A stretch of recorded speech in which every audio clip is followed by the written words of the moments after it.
Épisode de SmackDown se déroulant à San Antonio dans l'état du Texas, il y a épisode de SmackDown qui pourrait être synonyme d'un 15e titre de championne pour Charlotte Flair. What's up et catch addict, c'est Jimbo et aujourd'hui on se retrouve pour les résultats du SmackDown du 20 octobre 2023.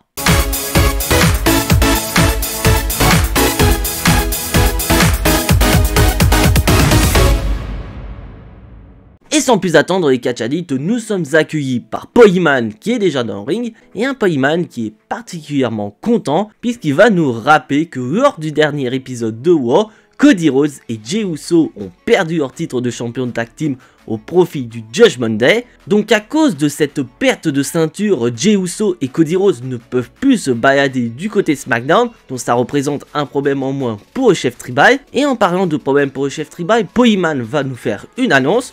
Bon, en soi, c'est pas vraiment une annonce puisque la WWE nous l'a communiqué sur les réseaux sociaux quelques heures avant SmackDown, car Roman Reigns défendra son titre de champion incontesté contre un certain LA Knight. Et donc Poiman va revenir sur cette annonce et Poiman va nous faire du Poiman, car bien qu'il soit fan de LA Knight, il ne voit pas ce dernier venir à bout de Roman Reigns du côté de Crown. Bien au contraire, c'est Roman Reigns qui va éclater LA Knight et LA Knight redescendra un peu plus bas dans la file d'attente. Et là d'un coup, nous allons avoir la musique de LA Knight qui va retentir et un LA Knight qui a de plus en plus ce public derrière lui, surtout maintenant que ça y est, c'est officiel, il a son match du côté Crown face à Roman Reigns. Et là on a un Poiman qui part en décomposition totale et va vouloir se barrer du ring. Sauf que voilà, LA Knight il va pas lui laisser une seule occasion de se barrer, bien au contraire. Et il va même demander à Poiman d'appeler Roman Reigns pour qu'il ramène son cul dans le ring. Bien sûr, comme il fallait s'y attendre, Roman Reigns n'est pas présent. Côté, il fallait s'y attendre, Roman Reigns il va jamais ramener son cul 2 semaines d'affilée. Mais surtout, LA Knight va revenir sur ce qui s'est passé la semaine dernière à la fin du main event face à Solo Sikoa. Parce que oui, petite piqûre de rappel, LA Knight a battu Solo Sikoa dans le main event de SmackDown. Et après le combat, il s'est pris un énorme spear de la part de Roman Reigns. Donc plus ou moins une forme d'avertissement de la part du chef tribal. Sauf que pour LA Knight, il ne voit pas ce spear comme étant un avertissement, mais plutôt comme un acte de peur de Roman Reigns. Car il le dit, LA Knight, Roman Reigns n'a jamais affronté une superstar telle que LA Knight, une superstar qui a eu une telle ascension en si peu de temps. D'ailleurs, LA Knight va envoyer un message très fort à Poiman en espérant que Roman Reigns regarde ça chez lui à la télévision, car LA Knight promet de battre Roman Reigns à Crown de manière plus rapide que son ascension. Donc des messages très courts mais surtout très intenses de la part de LA Knight. Et de plus, on nous a informé que la semaine prochaine à SmackDown, on aura cette signature de contrat entre Roman Reigns et LA Knight. Et entre nous et catch addicts, vous croyez que cette signature de contrat va se dérouler de manière clean? Et bah certainement pas, faut s'attendre à avoir de la baston entre Roman Reigns et LA Knight lors de ce segment. Et si LA Knight remporte ce segment, bah là clairement le règne de Roman Reigns sera menacé par LA Knight. Bon, après cet incroyable opener, il est quand même temps de passer au premier combat de cet épisode de SmackDown. Et dans le but de se venger des attaques qu'a subi Carlito des mains des Street Profits et de Bobby Lashley, et bah Santos Escobar affronte ce soir Montez Ford. Bon, dans l'ensemble, j'ai pas grand chose à dire, le match est plutôt correct, la chimie entre Santos Escobar et Montez Ford fonctionne très bien. Mais le gros problème que j'ai par rapport à ce combat, c'est que je n'ai vraiment plus de hype autour des Street Profits et de Bobby Lashley. Car je le dis et je le redis, je pense que Bobby Lashley et Street Profits auraient dû gagner leur confrontation face à LWO du côté de Fastlane, car la victoire aurait permis à ce clan de pouvoir s'imposer en tant que futur clan dominant du côté SmackDown. Mais malheureusement, c'était du fanservice, Carlito y a débarqué, il a donné la victoire à LWO, et malheureusement, bah toute la hype autour de Bobby Lashley et des Street Profits s'en est allé. Bon, en soi, le match reste quand même assez correct, on voit vraiment que Montez Ford et Angelo Dawkins ont enfin pris leur décision qui est de devenir méchants, car sans aucune surprise, à la fin du combat, Angelo Dawkins va vouloir intervenir dans le combat. Bon, ce qui fait que Cruz del Toro et Joaquin Wilde vont vouloir s'en prendre à Angelo Dawkins. Mais bon, on va pas se cacher, Joaquin Wilde et Cruz del Toro ne servent à rien du côté de la LWO, ce sont les maillons faibles du clan. Et c'est donc sans aucun problème que Angelo Dawkins va réussir à s'occuper de Joaquim Noah et de Cruz del Toro. Donc ce qui fait que Santos Escobar va devoir intervenir pour s'occuper d'Angelo Dawkins. Et toute cette distraction va être profitable à Montez-Ford qui va porter un roll-up sur Santos Escobar pour le compte de 3. Et comme si ça suffisait pas, en plus d'une défaite, Santos Escobar va se faire démolir par les Street Profits jusqu'à ce que le sauveur Carlito va débarquer. Parce que oui, tout tourne autour de Carlito et de son retour. Un Carlito armé d'une chaise qui va réussir à faire fuir les Street Profits. Et on a appris que la semaine prochaine à SmackDown, Rey Mysterio fera équipe avec Santos Escobar pour affronter les Street Profits. Parce que oui, Rey Mysterio il était pas là parce qu'il y avait d'autres chats à fouetter. Backstage, on retrouve Paul Heyman avec Solo Sikoa qui vont rapidement être rejoints par Jimmy Uso. Un Jimmy Uso qui est également content d'avoir foutu la merde du côté de Raw en privant son frère Jay et Cody Rhodes d'un règne de champion tag team, mais leurs visages vont rapidement changer quand ils vont voir l'arrivée du plus grand de tous les temps, John Cena, et un John Cena qui va revenir sur ce qu'il a dit la semaine dernière envers Roman Reigns, parce que oui, petite piqûre de rappel et catch addict, la semaine dernière, John Cena a reconnu Roman Reigns en tant que chef tribal, mais plus important et catch addict, John Cena a reconnu le règne légendaire de 1200 jours de Roman Reigns, et en parlant de série, John Cena va nous révéler des chiffres qui ne sont pas ouf le concernant, car en effet John Cena nous informe que ça fait John Cena va nous révéler que ça fait plus de demi-jour qu'il n'a pas remporté un match télévisé en solo, et c'est vrai que ça fait beaucoup pour John Cena, ce qui va nous rappeler que sa dernière victoire date de 2018.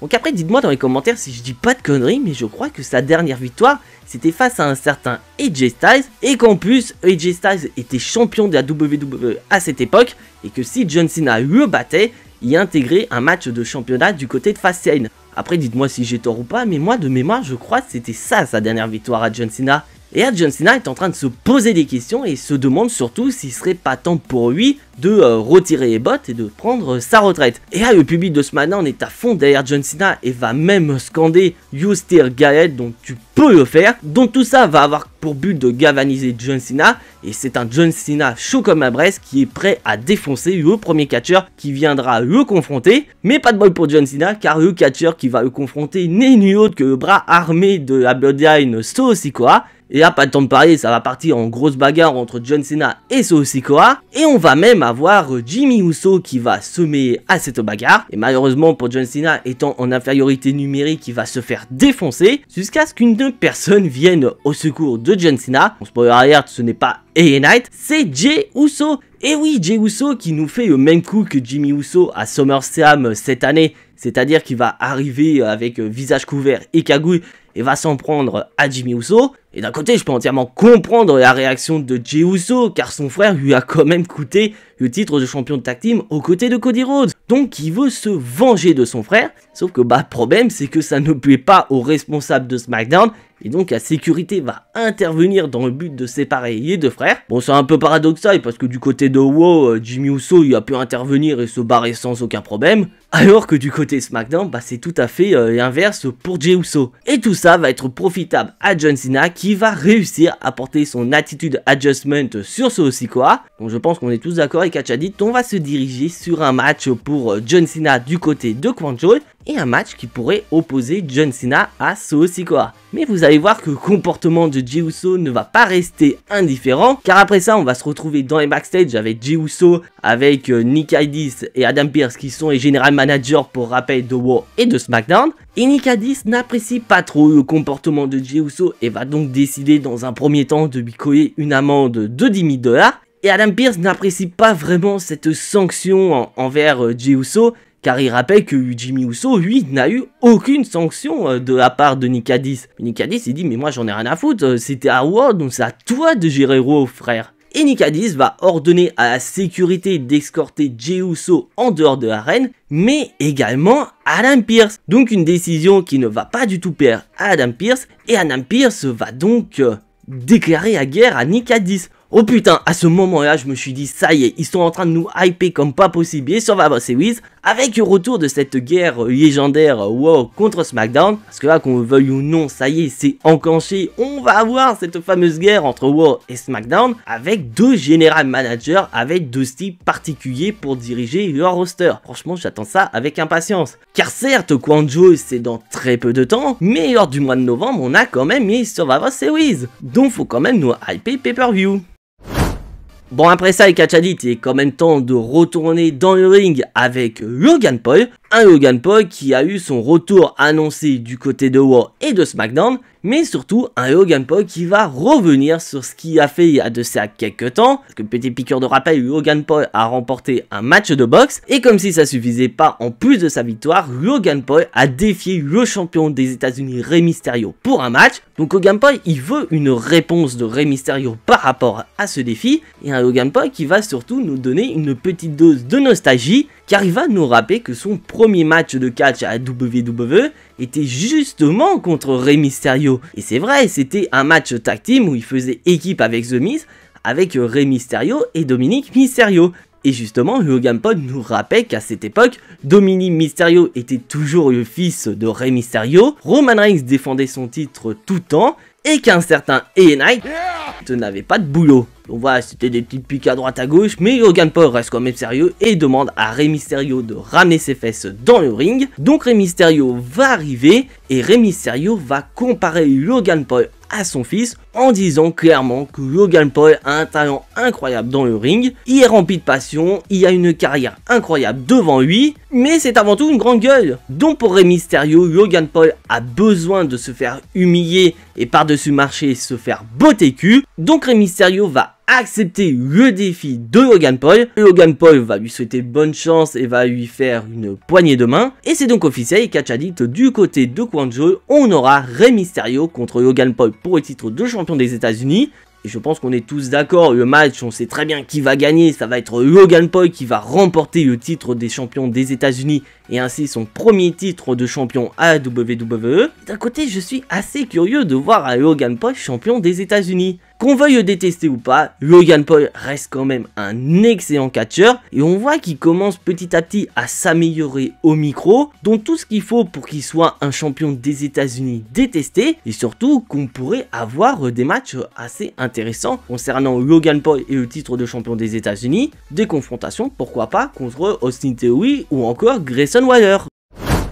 Et en parlant de Grayson Waller et d'Austin Theory et Catch Addict, ces derniers sont présents et vont affronter Dragon Lee et Cameron Grimes. Donc en soi, j'ai pas grand chose à dire sur le match, on a droit quand même à un match assez correct entre les deux équipes. Et là où vraiment je suis assez déçu du combat, c'est que tu sentais qu'il c'était tout à fait possible qu'on ait Dragoni qui soit mis en avant durant le combat. Pour rappel, Dragoni est officiellement un membre du roster de SmackDown, et comme il provient de NXT, et bah l'objectif premier de la WWE est avant tout de le faire connaître aux yeux des fans de la WWE. Sauf que non, c'est même pas Dragoni qui va être mis en avant dans son équipe, ça va être Cameron Grimes. Et comme si ça suffisait pas, ça ne va pas être Dragoni et Cameron Grimes qui vont être mis en avant, puisque ça va être Austin Theory qui va porter son 8 down pour le compte de 3 et ainsi donner la victoire à son équipe. Donc on voit qu'il y a toujours l'envie de la WWE de mettre Austin Theory et Grayson Waller en avant. Bien qu'ils aient perdu leur match la semaine dernière, ça reste quand même une défaite contre Cody Rhodes et Jey Uso qui étaient encore champions tag team. Donc bien que c'était une défaite, ça reste quand même pas un gros massacre. Donc on essaie petit à petit de reconstruire Grayson Waller et Austin Theory. Pourquoi pas devenir des challengers assez crédibles aux yeux du Judgment Day, ou même comme j'ai dit, peut-être pourquoi pas se lancer chacun de leur côté face à un champion des États-Unis qui pourrait être Logan Paul. Et avant de passer au main event de cet épisode de SmackDown et Catch Addict, on va retrouver Katie Kelly qui va interviewer Kevin Owens. Car petite piqûre de rappel et Catch Addict, Kevin Owens est officiellement membre du roster de SmackDown après avoir été échangé avec Jey Uso. Et donc Kevin Owens va nous donner son ressenti de son arrivée du côté de SmackDown. Donc, tout comme Sami Zayn, il n'apprécie pas forcément la manière dont c'est arrivé, pourquoi il est maintenant du côté de SmackDown. Mais comme Sami Zayn, il voit le côté positif de son arrivée du côté de SmackDown, car pour lui c'est un nouveau départ qui va commencer, et un nouveau départ qui pourrait certainement croiser le chemin de la Bloodline, parce que Kevin Owens est sûr et certain qu'un jour ou l'autre il va recroiser le chemin de Roman Reigns et de la Bloodline.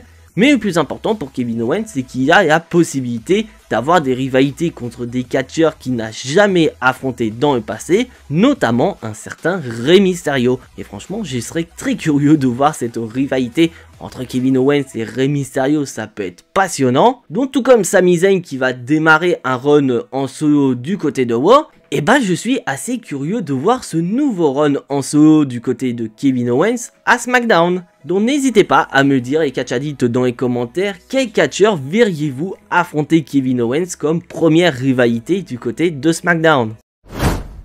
Et maintenant les catch addicts, il est l'heure de passer au main event de cet épisode de SmackDown. Le match de championnat qui va opposer Io Sky à Charlotte Flair. Bon, je pense qu'on était tous d'accord à l'annonce de ce combat, on commençait tous à flipper sur une potentielle victoire de Charlotte Flair et d'un 15e titre de championne du monde. Et bah je ne vous cache pas que durant le combat, j'avais cette peur incroyable de voir Charlotte Flair remporter combat. Parce que c'est vrai, je ne cache pas que le règne de Io Sky en tant que championne est un vrai désastre. Et pourtant j'adore Io Sky, c'est une de mes catcheuses préférées du côté SmackDown.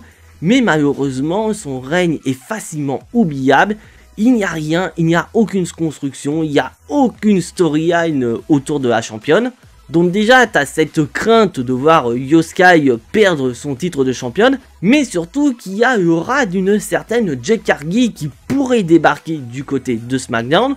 Une Jade Cargill qui pourrait très bien affronter Charlotte Flair pour ses débuts du côté du show bleu, et surtout dans le but d'intensifier cette future rivalité entre Jade Cargill et Charlotte Flair, et bah il était tout à fait possible que Charlotte Flair remporte le combat pour qu'il y ait le titre de championne entre Jade Cargill et Charlotte Flair. Donc après, malgré cette crainte, je ne nie pas qu'on a eu droit à un excellent combat entre Charlotte Flair et Io Sky, car bien que je déteste Charlotte Flair, je reconnais quand même que c'est une très bonne catcheuse. Mais comme il fallait s'y attendre, à la fin du combat, Bayley va intervenir dans le but de priver Charlotte Flair d'une victoire. Donc ce qui ne va pas du tout plaire à Charlotte Flair, et cette dernière va vouloir s'en prendre à Bayley. Sauf que Charlotte Flair va se faire avoir, car entre deux, Dakota Kai va refiler la ceinture de championne à Io Sky. Donc déjà à ce moment-là, tu sens que tout va mal se passer pour Charlotte Flair. Et Charlotte Flair va donc se débarrasser de Bayley, car elle sait que d'un côté, Dakota Kai ne va pas intervenir puisqu'elle est blessée. Donc le fait de se débarrasser de Bayley lui donne le champ libre pour venir à bout de Io Sky.